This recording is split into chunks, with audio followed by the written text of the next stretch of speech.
Magandang araw po, Pag-asa Weather Update. Alamin ang lagay ng panahon ngayong araw na Martes, October 31, 2023. At latest update sa low pressure area na binabantayan sa loob ng Philippine Area of Responsibility.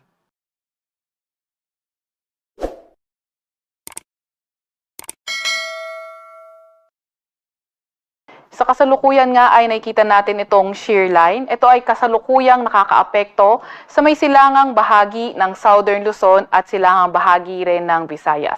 Samantalang northeast monsoon o amihan naman nakakaapekto sa may northern pati na rin sa may central Luzon. So maliban sa northeast monsoon at shear line, meron din tayong namomonitor na low pressure area sa loob ng ating Philippine Area of Responsibility. Siya ay huling namataan sa layong 735 kilometers, silangan yan ng Virac, Catanduanes. Although may kalayuan pa itong low pressure area na ito, yung kanyang trough o extension, kabilang na ang shear line, magdadala ng maulap na papawiri na may mga kalat-kalat na pag-ulan, pagkidlat at pagkulog dito sa may area, sa may Bicol region, sa may Quezon province, sa may Mimaropa area, sa may Western Visayas, sa may northern portion ng Cebu, pati na rin sa may Eastern Visayas. Kaya yung ating mga kababayan na nakatira sa areas na yan, pinag-iingat pa rin natin sa mga banta ng pagbaha at pagguho ng lupa. Samantalang itong northeast monsoon naman o amihan, magdadala ng maulap na papawirin na may mga mahihinang pag-ulan dito sa may Batanes area, sa may Cagayan, Isabela, pati na rin sa may Aurora.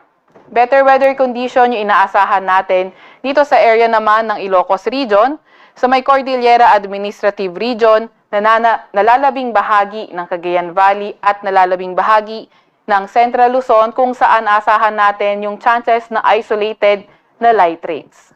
Para naman sa Metro Manila at sa nalalabing bahagi ng ating kapuluan, partly cloudy to cloudy skies naman tayo na may mga tsansa ng mga localized thunderstorms. Kaya yung ating mga kababayan, pinag-aantabay pa rin natin sa ilalabas na rainfall advisory, thunderstorm advisory o di kaya heavy rainfall warning na ilalabas na ating mga Regional Services Division. Asahan pa rin natin dito sa may Bicol region, kabilang na ang Quezon province, and also sa may Mimaropa area, cloudy skies pa rin tayo na may mga kalat-kalat na pag-ulan, pagkidlat at pagkulog, posibleng epekto ng low pressure area pati na rin ng shear line. Para pa rin sa areas dito sa may Batanes area, sa may Cagayan, sa may Isabela, pati na rin sa may Aurora, cloudy skies with light rains pa rin yung inaasahan natin, bunsod pa rin ng northeast monsoon.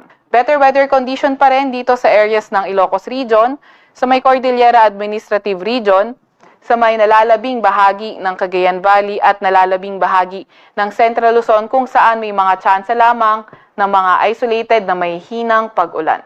Sa area naman ng Metro Manila at nalalabing bahagi ng Luzon, partly cloudy to cloudy skies, may tsansa ng mga localized thunderstorms. Agwat ng temperatura sa Lawag at Metro Manila, maglalaro mula 24 to 32 degrees Celsius. Sa Tagaytay naman ay 21 to 30 degrees Celsius, sa may Baguio ay 15 to 23 degrees Celsius at sa Legazpi ay 25 to 30 degrees Celsius. Sa Visayas at Mindanao, asahan natin dito sa area ng Western Visayas, patuloy pa rin yung paulan na may mga kalat-kalat na pag-ulan, pagkidlat at pagkulog.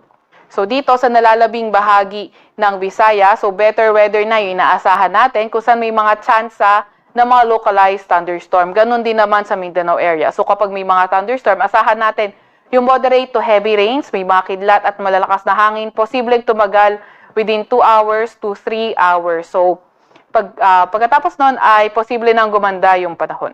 Agwat ang temperatura para sa Cebu at Cagayan de Oro, 25 to 31 degrees Celsius. Sa may Zamboanga naman ay 25 to 33 degrees Celsius, gayon din naman sa Davao. Sa may Iloilo ay 27 to 31 degrees Celsius at sa Tacloban ay 25 to 32 degrees Celsius. Wala pa rin tayong nakataas na gale warning sa kahit anong baybayin na ating bansa, pero ingat pa rin sa papalaot sa may Northern Luzon area dahil magiging katamtaman hanggang sa maalon yung karagatan. Para sa 3-day weather outlook ng mga pangunahing syudad natin, sa Metro Manila, inaasahan natin Wednesday to Thursday, magsisimula na yung mga paulan. Then, pagdating naman ng Friday, better weather yung ating inaasahan. Agwat ang temperatura sa Metro Manila in the next 3 days, maglalaro mula 23 to 31 degrees Celsius. Sa Baguio City naman, inaasahan din natin Wednesday to Thursday yung northeast monsoon magdadala ng maulap na papawirin na may mga mahihinang pag-ulan pero better weather condition pagdating ng Friday kung saan may tsansa lamang tayo ng mga mahihinang pag-ulan. Agwat ang temperatura sa Baguio sa susunod na 3 araw maglalaro mula 15 to 22 degrees Celsius. Dito naman sa may Legazpi City, Metro Cebu at Metro Davao, inaasahan natin na patuloy yung partly cloudy to cloudy skies na may mga tsansa ng mga isolated rain showers or thunderstorms. Yung ating Regional Services Division, muli pinapaalalahanan natin na magpapadala pa rin sila ng mga rainfall advisory, heavy rainfall warning o thunderstorm advisory kung kinakailangan. Agwat ang temperatura sa Legazpi maglalaro mula 24 to 32 degrees Celsius, sa Metro Cebu naman ay 25 to 32 degrees Celsius at sa Metro Davao ay 25 to 33 degrees Celsius.